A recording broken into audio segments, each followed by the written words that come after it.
Placed under close watch, these French citizens are arriving from Wuhan, the epicenter of the new coronavirus. They are to be immediately quarantined. The day before, the World Health Organization, under pressure to act against the spread of the virus, declared a state of global emergency. I'm declaring a public health emergency of international concern over the global outbreak of novel coronavirus.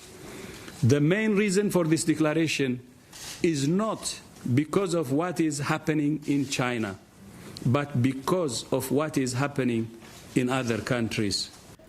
Initially, the WHO was divided over the issue, and they relied on the Chinese government's drastic measures to control the crisis. A strategy, however, criticized by some researchers. Literally, it seems like scientific community hasn't learned a lot from the previous outbreaks. In SARS, the same kind of situation has been.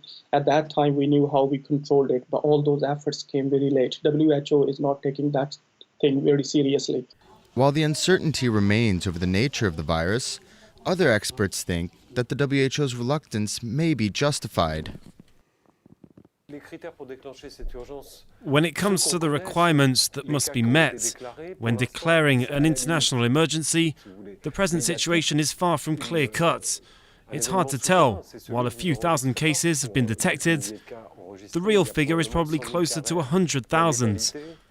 There are still too many unknowns to estimate the virus's lethality.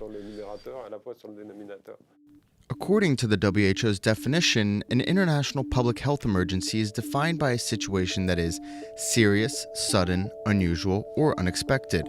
It must carry implications for public health beyond the affected state's national borders and may require immediate international action.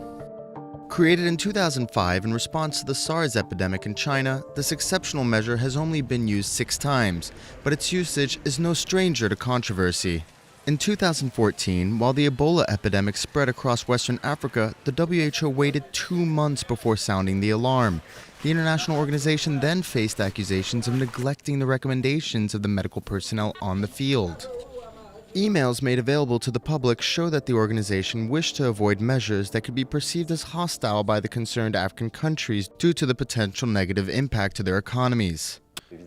Of course, in cases like this, the stakes are enormous at all levels: political, business. I'm sure our colleagues in charge of Africa at the World Health Organization were under a great amount of political pressure. States and governments never like to be singled out when a scary epidemic shows up. In China, despite Beijing's efforts to eradicate the virus, the disease has still spread across the globe, leaving the WHO with no choice but to act, all the while making sure to safeguard China's interests.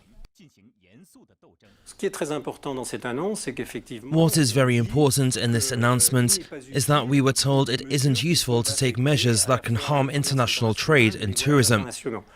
I think that it's a sentence that has been strongly negotiated in Geneva, as to avoid panic within international trade. The